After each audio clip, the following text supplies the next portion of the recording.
সুপ্রিয় শিক্ষার্থীরা, আজকের অনলাইন ক্লাসে সবাইকে স্বাগত জানাচ্ছি। আশা করছি তোমরা সবাই ভালো আছো।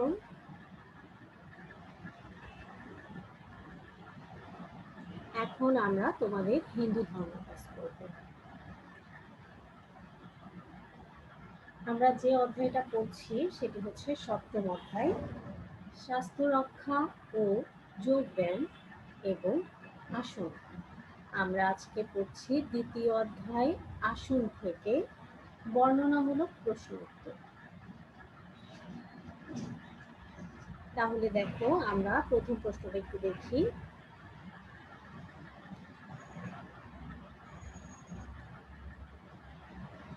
দেখো, খুব গুরুত্বপূর্ণ একটা প্রশ্ন হচ্ছে, নিয়মিত অনুশীলনের গুরুত্ব ব্যাখ্যা করো।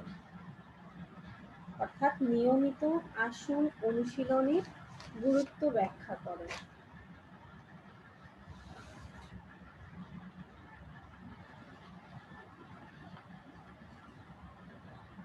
আমরা যখন পড়েছি আসন কি বা আসন অধ্যায় যখন আমরা রিডিং করেছি, সেখান থেকে আমরা পেয়েছিলাম আসন অনুশীলনের গুরুত্ব। ঠিক একই এই প্রশ্নটাই তোমরা এখানে লিখবে। আসন অনুশীলনের কি কি গুরুত্ব থাকতে পারে?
নিয়মিত অনুশীলন অর্থাৎ দেখো ব্রেকেটে বলে দিয়েছে আসন অনুশীলন বলতে এখানে আসনকে বোঝাচ্ছে।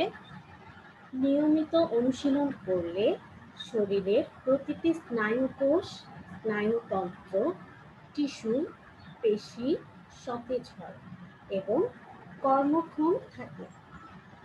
এতে শরীর সুস্থ থাকে, মন প্রশান্ত হয়। এটা আমরা নমস্কার। নমস্কার।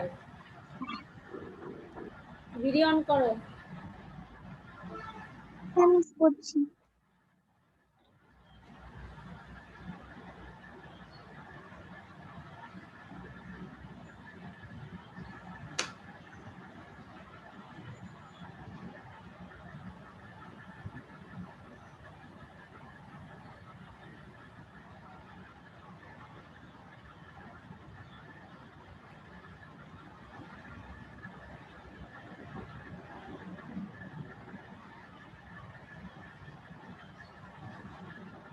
এটা আমরা সংক্ষিপ্ত প্রশ্নে করেছিলাম।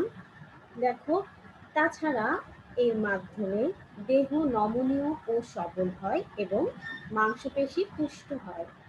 দেহ ও মনে সমতা রক্ষা পায়। অবাঞ্ছনীয় চিন্তাকে দূরে রাখা যায়।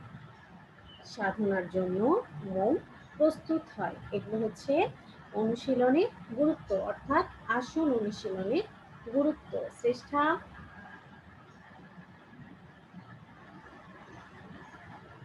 চেষ্টা শুনতে পাচ্ছ? তোমার ভিডিও শুনতে পাচ্ছি। তোমার ভিডিও অন করো।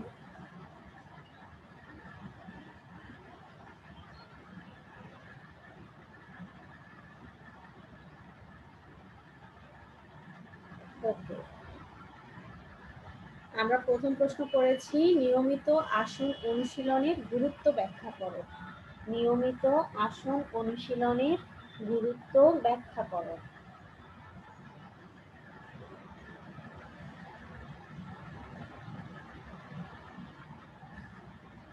এবার দেখো আমরা 2 নাম্বার প্রশ্নটা দেখছি। আবার অফ করে দিয়েছো? অন করো, ভিডিও অন করলে তুমি যখন আমার সামনে থাকো আমি বুঝতে পারি তুমি আছো কি নেই, আদারওয়াইজ বোঝা যায় না।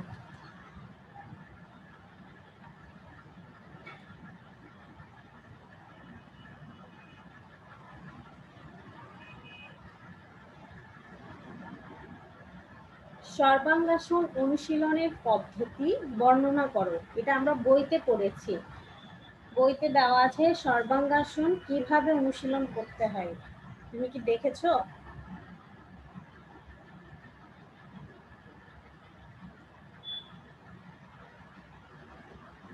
সর্বাঙ্গাসন অনুশীলনের সময় চিত হয়ে শুয়ে পা দুটিকে সোজা করে ধীরে ধীরে উপরের দিকে তুলতে হয়। চিত হয়ে শুয়ে পা দুটোকে সোজা করে ধীরে ধীরে উপরের দিকে তুলতে হয়। তারপর তোমার হাতের কনুই শরীরের সঙ্গে প্রায় সমান্তরাল রেখে পিঠ হাতের চেঠো দিয়ে পিঠটা ঠেলে ধরতে হয়।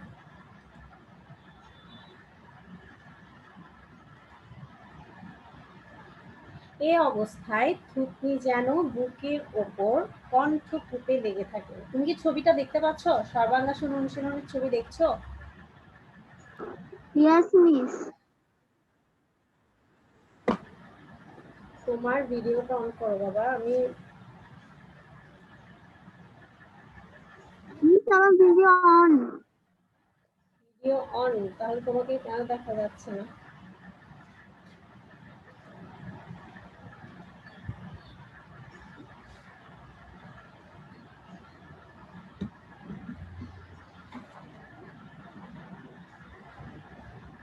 দেখো ৭৪ পৃষ্ঠায় দেখো, ৭৪ পৃষ্ঠায় দেখো সর্বাঙ্গাসন কিভাবে করছে সেই ছবিটা দেওয়া আছে, এবং সর্বাঙ্গাসন কিভাবে অনুশীলন করতে হয় অনুশীলন পদ্ধতিটাও কি বইতে দেওয়া আছে। তোমাকে এখানে সেই অনুশীলন পদ্ধতিটাই জানতে চেয়েছে, তোমার কাছে পদ্ধতিটাই জানতে চেয়েছে। এই তো তোমার ভিডিও অফ, ভিডিও অন করলে তো দেখা যাবে, ভিডিও তো অফ। তুমি অ্যাক্টিভ আছো বাট তোমার ভিডিও অ্যাক্টিভ নেই।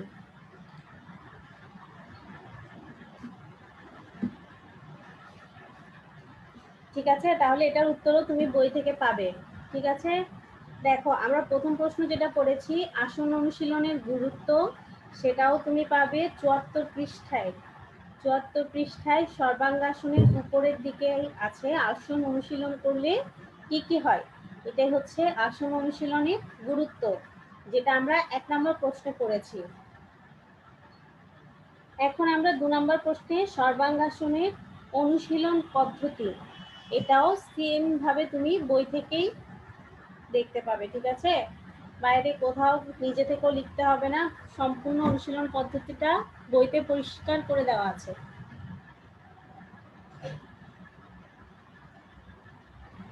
দেখতে পাচ্ছ?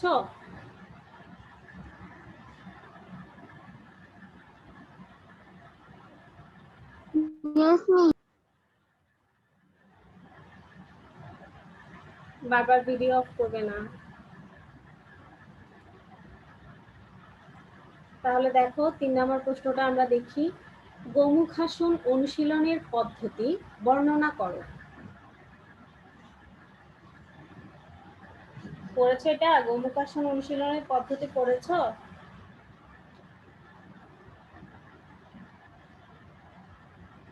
পড়েছো গোমুখাসন অনুশীলনের পদ্ধতি? দেখো হ্যাঁ মিস, পড়েছি। দেখো ৭৫ পৃষ্ঠায় দেখো।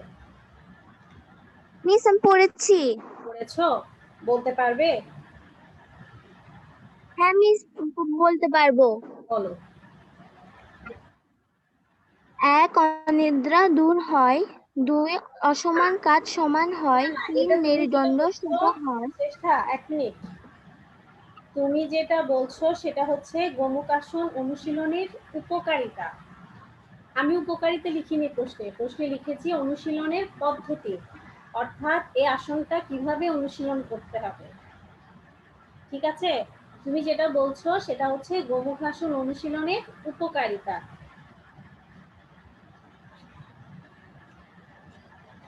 বুঝতে পেরেছো? ইয়েস মিস, বুঝতে পেরেছি। পারবে?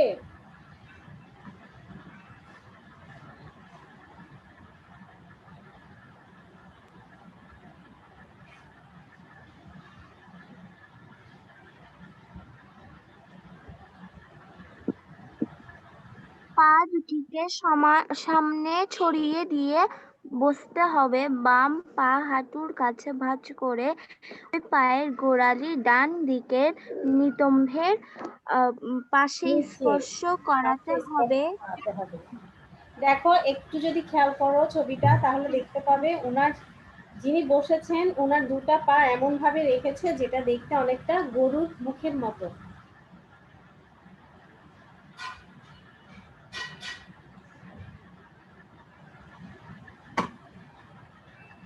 বাম হাঁটুর ওপর ডান পায়ের হাঁটু একই অবস্থায় থাকবে।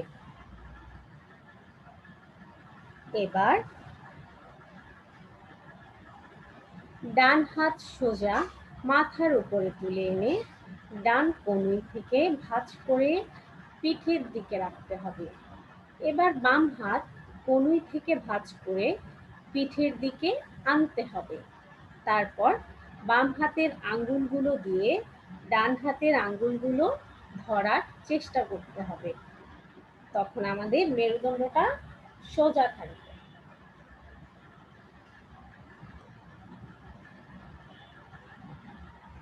তাহলে এটা হলো আমাদের গোমুখাসন অনুশীলন পদ্ধতি।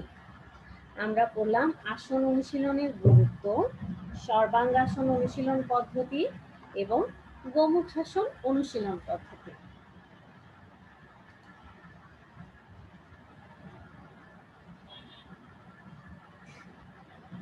এবার দেখো 4 নম্বর প্রশ্নটা হচ্ছে উপাসনার ক্ষেত্রে আসনের ভূমিকা ব্যাখ্যা করো।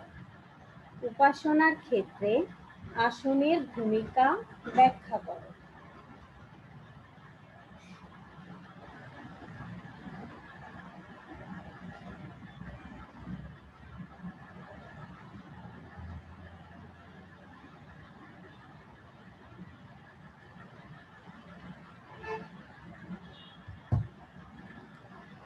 উপাসনার ক্ষেত্রে আসনের গুরুত্ব, ঠিক আছে।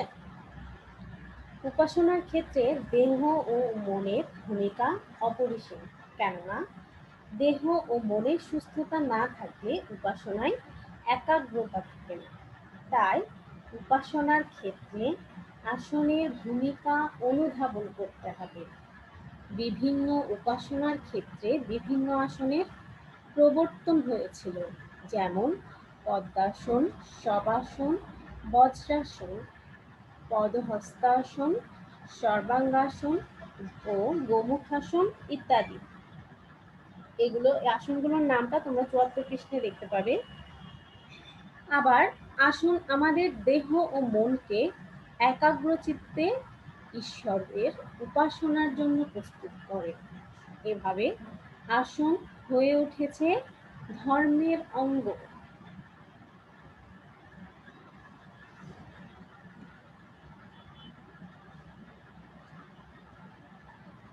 আচ্ছা, আমাদের এই অধ্যায় থেকে আমরা বড় প্রশ্ন খুব বেশি পড়ব না, শুধুমাত্র এই 4টা বড় প্রশ্নই আছে। এক হচ্ছে আসন অনুশীলনের গুরুত্ব, 2 সর্বাঙ্গাসন অনুশীলন পদ্ধতি, 3 গোমুখাসন অনুশীলন পদ্ধতি এবং 4 উপাসনার ক্ষেত্রে আসনের ভূমিকা। তাহলে দেখো আমরা যেহেতু সামনে যেহেতু আমাদের ঈদের বন্ধ হয়ে যাবে, আর আমাদের যেহেতু আজকে ক্লাসটা অনেক তাড়াতাড়ি শেষ হয়ে গেছে, আমাদের হাতে আরো 20 মিনিট সময় আছে।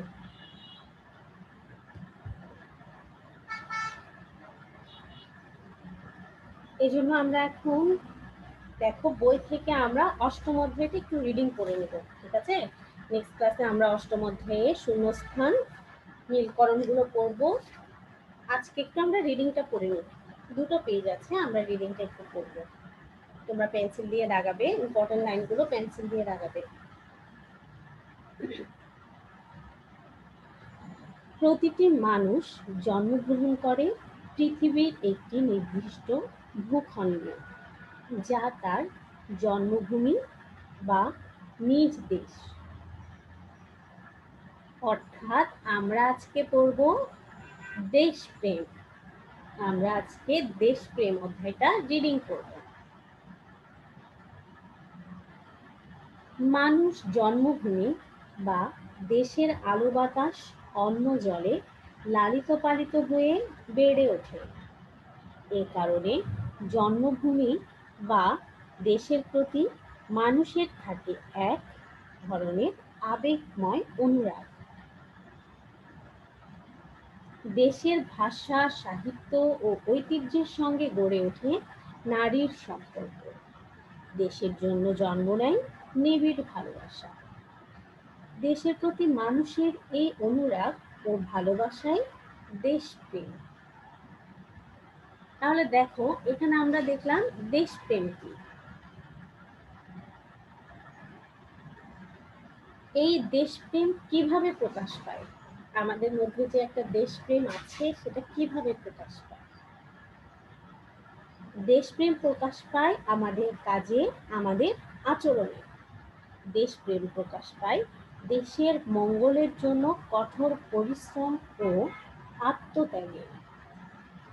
দেশ শত্রুর দ্বারা আক্রান্ত হলে দেশপ্রেমিক শত্রুর বিরুদ্ধে ঝাঁপিয়ে পড়ে, যুদ্ধ করে দেশের স্বাধীনতাকে রক্ষা করে, দেশের উন্নতির জন্য কাজ করে, এমনকি প্রয়োজনে দেশের জন্য হাসি মুখে জীবন পর্যন্ত উৎসর্গ করে। দেশপ্রেম আত্মমর্যাদার উৎস, মনুষ্যত্বের অঙ্গ। দেশপ্রেম মানুষকে স্বার্থপরতা, সম্প্রদায় ও গোষ্ঠীগত সংকীর্ণতা, রাজনৈতিক মতাদর্শগত ভেদাভেদ থেকে ঊর্ধ্বে উঠতে সহায়তা করে। জাতি, ধর্ম, বর্ণ নির্বিশেষে সবাইকে একই চেতনায় এক প্রাণ হয়ে কাজ করতে উদ্বুদ্ধ করে। দেশপ্রেম মানুষের মধ্যে কি কি সৃষ্টি করে? আবেগ, উদ্যম ও কর্মচাঞ্চল্য সৃষ্টি করে। দেশ ও জাতির অগ্রগতির লক্ষ্যে প্রেরণাময় চালিকা শক্তি হিসেবে কাজ করে দেশপ্রেম। তাই দেশ ও জাতির উন্নয়নে দেশপ্রেমের গুরুত্ব অপরিসীম। দেশে দেশে যারা দেশপ্রেমের উজ্জ্বল দৃষ্টান্ত রেখেছেন বা রাখছেন, তারা সকলের শ্রদ্ধা। তারা সারা বিশ্বের মানুষের ভালোবাসায় সিক্ত। দেশপ্রেমের জন্য তারা চিরস্মরণীয় এবং বরণীয়। প্রাচীনকালেও অনেকে দেশপ্রেমের উজ্জ্বল দৃষ্টান্ত রেখে অমর হয়ে আছেন।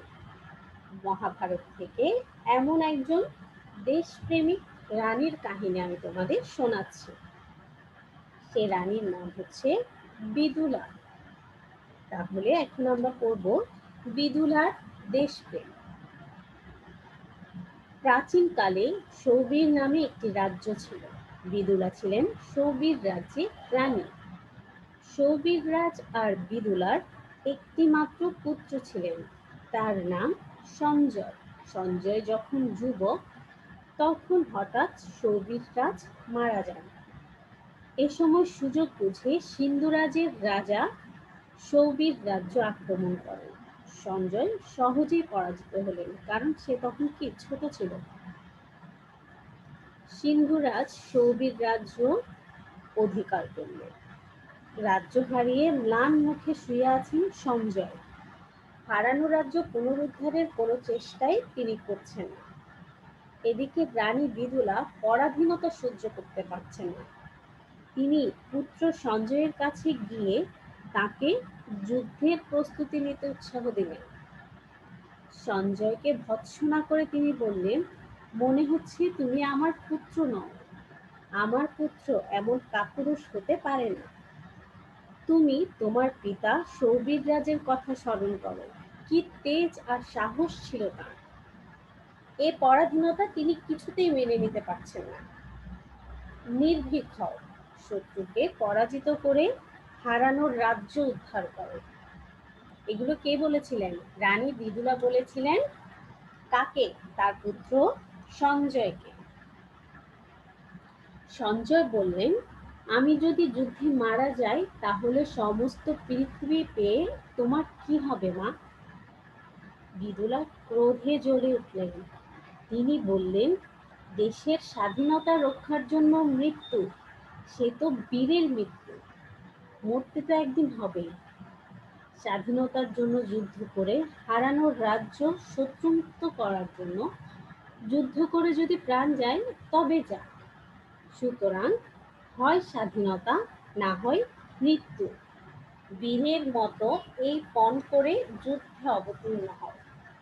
তার মা তাকে বলেছিল মনে মনে প্রতিজ্ঞা করতে, হয় স্বাধীনতা, না হয় মৃত্যু। মা বিদুলার কথায় সঞ্জয়ের ভ্রান্তি দূর হলো। তিনি উৎসাহিত হয়ে যুদ্ধ করলেন। পরাজিত হলেন সিংহরাজ। সঞ্জয় হারানোর রাজ্য ফিরে পেলেন। প্রজাদের জয়ধ্বনিতে প্রকম্পিত হলো সৌবির রাজ্য।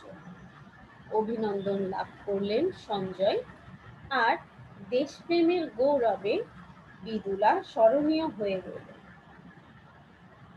সত্যি ভাবতে অবাক লাগে, কতখানি দেশপ্রেম থাকলে পুত্রকে মৃত্যুর মুখে এগিয়ে দেওয়া যায়।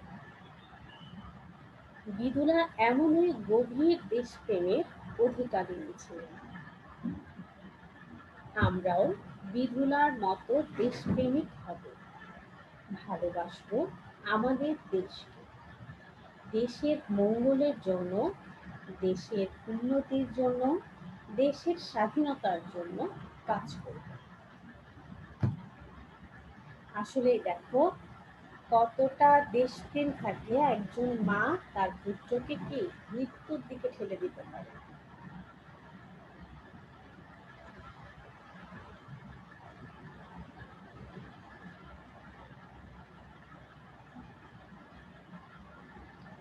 তোমরা বাসায় অষ্টম অধ্যায়টা ভালো করে রিডিং করবে। সপ্তম অধ্যায় থেকে আমি বড় প্রশ্ন 4টা পড়িয়েছি, এই 4টা তোমরা পড়বে। সাথে অষ্টম অধ্যায়টা একটু ভালো করে রিডিং করবে। আগামীকাল মিস অষ্টম অধ্যায় থেকে শূন্যস্থান পূরণ এবং মিল কর্মগুলো পড়াবো, ঠিক আছে?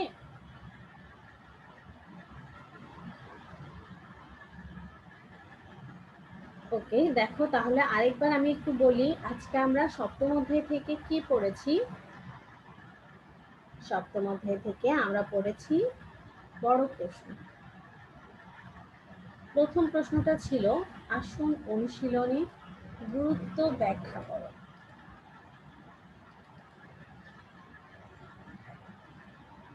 দ্বিতীয় প্রশ্নটা ছিল সর্বাঙ্গাসন অনুশীলনের পদ্ধতি বর্ণনা করো। সর্বাঙ্গাসন অনুশীলনের পদ্ধতি বর্ণনা করো।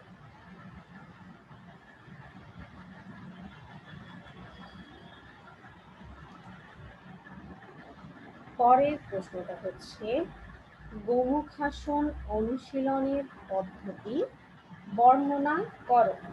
গোমুখাসন অনুশীলনের পদ্ধতি বর্ণনা করো।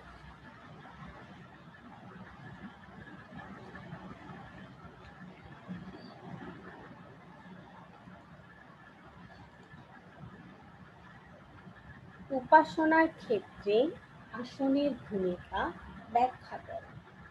4 নম্বর প্রশ্ন, উপাসনার ক্ষেত্রে আসনের ভূমিকা ব্যাখ্যা করো।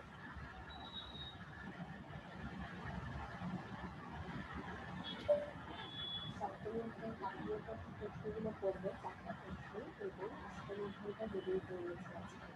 আর অষ্টম অধ্যায় থেকে শুনেছি নির্ধারণ করা যায়। 4 পড়েছি উপাসনার ক্ষেত্রে আসনের ভূমিকা। ঠিক আছে?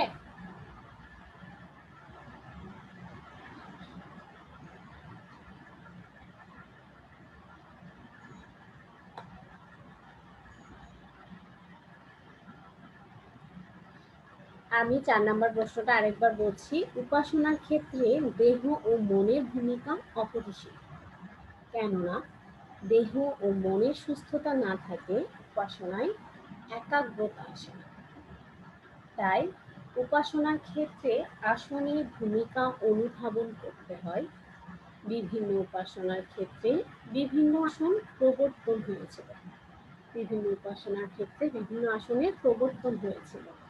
যেমন পদ্মাসন, শবাসন, বজ্রাসন, পদহস্তাসন, সর্বাঙ্গাসন ও গোমুখাসন।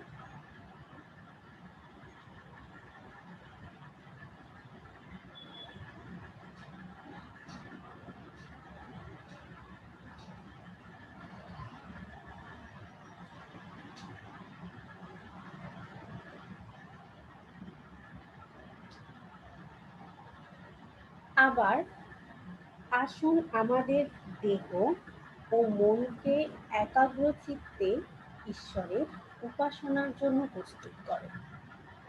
এভাবে আসন হয়ে উঠেছে ধর্মের অঙ্গ।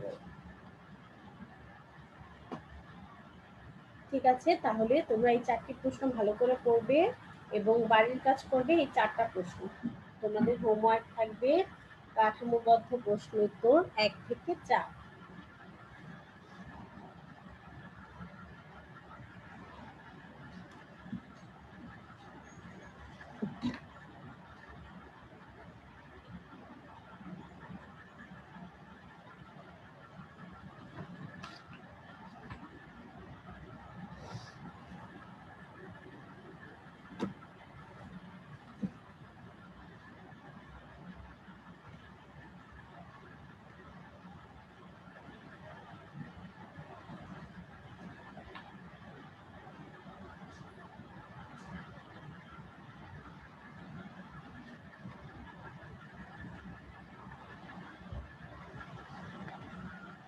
সবাই একটু ডায়েরিটা লিখো, কাঠামোবদ্ধ প্রশ্ন উত্তর ১ থেকে ৪।